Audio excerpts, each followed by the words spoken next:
পরিদর্শন করেন।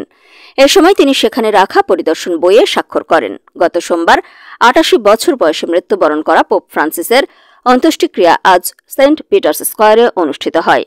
শেষ বিদায় জানাতে সেন্ট পিটার্স স্কয়ারে উপস্থিত হন প্রধান উপদেষ্টা অধ্যাপক ড মোহাম্মদ ইউনূস সহ কয়েক ডজন বিশ্বনেতা, ক্যাথলিক কর্মকর্তারা ও হাজারো মানুষ।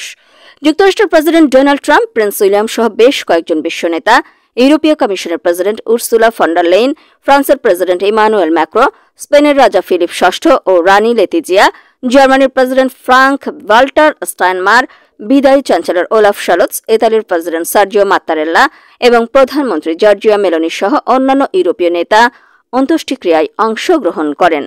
অধ্যাপক ইউনূস বিশ্বের শীর্ষস্থানীয় নেতা এবং বিশিষ্টজনদের মাঝে আসন গ্রহণ করেন। ইতালির পুলিশ জানায় পোপ ফ্রান্সিসের অন্ত্যেষ্টিক্রিয়া উপলক্ষে প্রায় ১,৪০,০০০ মানুষ সেন্ট পিটার্স স্কয়ার এবং এর